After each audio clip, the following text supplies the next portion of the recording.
For many people, stress is fleeting. They're 1 second, gone the next. But for college students, stress is never ending. And like most SAU students, I'm no exception, and neither are you. Some of you reported being stressed out at least once a week, while most of you reported being stressed every single day. A 2008 Associated Press and MTVU survey of college students found that 80% say that they frequently or sometimes experience daily stress. And I know when I'm stressed out about anything, my first reaction is to cry. My second is to totally freak out. And my third is to start drinking. But those are not considered healthy coping strategies. So, for you to have a better understanding of exercise as a healthy coping strategy, I'm going to explain how the 3 basic principles of yoga help alleviate stress. Pose, breathe, and relax. More affectionately known as PBR, not the beer. So, to start out, just a little bit of background about stress for you, and yoga, So the American Psychological Association states that stress occurs when you perceive that demands placed on you, such as work, school, or relationships, exceed your ability to cope. I experience that daily.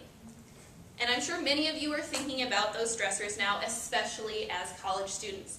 Every one of you reported that more than half of your stress is related to school, with a few reporting even higher averages. As far as yoga goes, I'm sure many of you are thinking that yoga is just stretching with some breathing involved. But it's so much more than that. The Mayo Clinic says that yoga brings together physical and mental disciplines that may help you achieve peacefulness of body and mind. And every aspect of yoga is designed to help calm the mind and achieve relaxation. And I can tell you that from my own experience with yoga. When I first started, I was like, cool, I get to stretch, I get to breathe, it's an easy PE credit. But it's so much more than that, and you're going to see how. So how does it help? Vanessa Valenti, assistant professor at Lamar University, states that students enrolled in the semi-weekly semester-long yoga class reported increased levels of relaxation, greater perspective of their lives, more focus, and feelings of empowerment. So now we're going to get to the P in PBR, which is pose. So poses are designed to help eliminate manifestations of stress physically. The American Psychological Association has found that when the body is stressed, muscles tense up. So you get chronic shoulder, neck, and head tension, which can lead to tension-type headaches and migraine headaches. One college student from Texas said that his favorite aspect of yoga is the focusing aspect.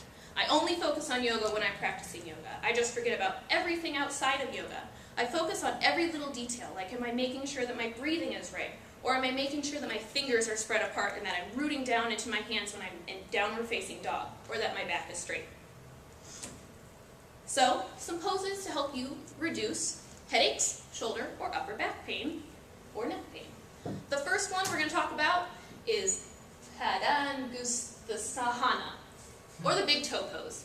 It basically requires you to start standing with your feet about hip width apart.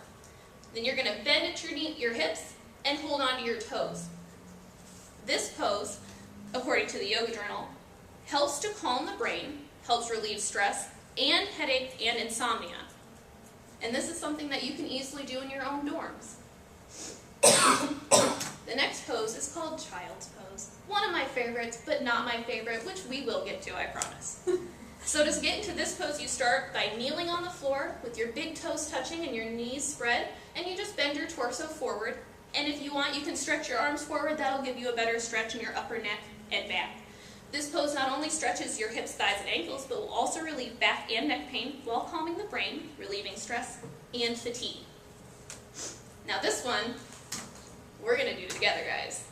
This one is called Garudasana, or eagle arms.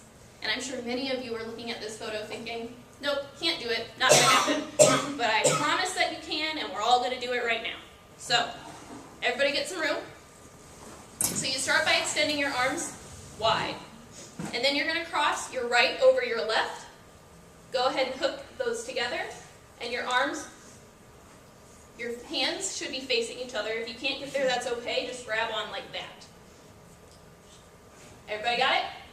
Any questions? Right over left.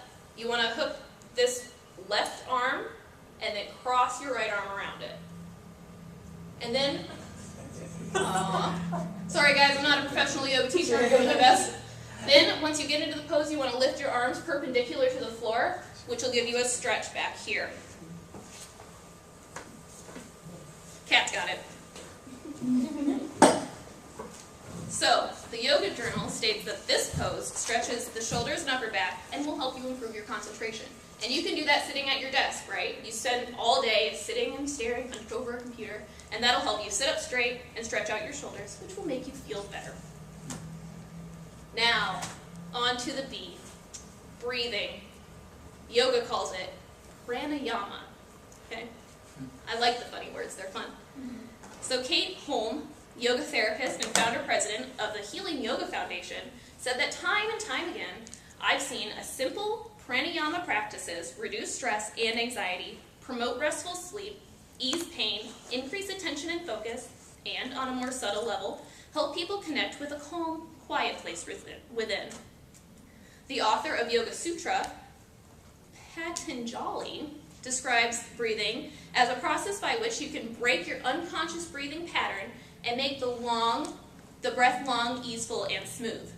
Focusing on breathing allows you to think less about your stressors. And so if you find yourself getting overwhelmed, you can count breathing. So you count your inhale and then your exhale, and that'll help you refocus, regroup. A few breathing exercises that you guys can do in your own dorms. You want to start with the basic awareness breath, which just asks you to lay on the ground and breathe. Put one hand on your stomach and just kind of notice the rise and fall of your breath. This will help to quiet and calm the entire nervous system, which reduces anxiety and stress and improves self-awareness. The next one, which is the one that we're going to do together, guys, is called the long exhale. So you can do this sitting or laying down, whichever you prefer. And what you want to do is focus on equalizing your inhale and your exhale. And once that's achieved, you focus on gradually increasing your exhale. So you can start by just syncing with the little lines as it grows. You breathe in, and then you breathe out. And that will help you reduce stress and stress and anxiety, and it can also help reduce insomnia and sleep disturbances. This is something that's super easy. I was actually sitting back there before my speech because I felt myself getting stressed out. Just breathing, counting in, counting up to 4, counting back. Up to 4 and back. I was going to have you guys do this next one, but it's a little bit more difficult. It's called alternate nostril breathing, and it's actually one of the first things that you do learn in yoga when they start talking about breathing. It basically requires you to fold your 2 top fingers and then keep your thumb and 2 bottom fingers straight. You start by pressing it onto one nostril and breathing in, and then once you have that full breath, hold it, switch, take your thumb off and switch over, and then breathe out. This breathing exercise helps you to lower your heart rate, which in turn reduces stress and anxiety, and it's also said to help synchronize the 2 hemispheres of the brain. How neat is that? So the last one that we're going to go over today is the R, which is called relax or meditate. According to Mandy Bamber and Joanne Schneider from St. Louis University School of Nursing, those with a higher trait mindfulness perceived lower stress than those with lower trait mindfulness. So basically, people who are more mindful experience lower stress levels. So if you put yourself in the moment and don't allow yourself to think about all of the million things that you have to do, you're not going to be as stressed about them, which is what yoga asks you to do. We're finally to my favorite pose, guys. It's called Savasana, okay? And it's pretty much laying on the floor in a neutral position. Like, that's the pose, the whole thing. But the relaxation, the meditation part, comes with your thinking and your breathing. I mean, at the end of practices, some teachers ask that you lay there for 5 minutes, some ask that you lay there for 30. You're not supposed to fall asleep, okay? That's rule number 1. What you're supposed to do is just keep breathing and focus on yourself and your mat. Nothing exists in the world outside of your mat. You are here to recenter and regroup. And so when you do that, focus on your breathing. You can't let your mind wander or just let the clouds pass. You know, think about it, but don't focus on anything. That's what Savasana is supposed to do. And if you do it correctly, it can help calm your brain, relieve stress, and reduce headaches. This one is a favorite of many, leg up the wall pose. You start by sitting sideways with your right side against the wall. You exhale and swing your legs up the wall so that your shoulders and head rest lightly on the floor. This is good for anxiety, for headache, migraine, mild depression, among a list of a million other things. You can look it up. Everything that ails you, go put your legs up the wall, and I promise you'll feel a little bit better at the end of it. But the most important part about the relaxation step is focus. Staying focused on the present. A college student from Texas said, like what is said in class, let your thoughts go by like clouds. I try to use this and simply focus on what is important to me in that moment and not about the other things that I don't need to worry about right then and there. Yoga asks practitioners to focus on breathing or a spot in the room. The only thing that exists is you and your mat. And so I'd like to leave you with one more thought from yet another Texas college student who said, an analogy that I can use to describe myself before yoga is a bee. Just always running from one thing to another, never taking the time to slow down and really think about what I was doing or needing to do. I just zoomed through everything as fast as I could so that I could get to the next thing on my list accomplished. I no longer do that. If I catch myself falling into this routine, I take a step back, take a deep breath, and slow down. I never thought yoga would have such an impact on my life in every area of my life. So the next time you bees start experiencing some stress, remember to grab a PBR. Pose, relax, and breathe.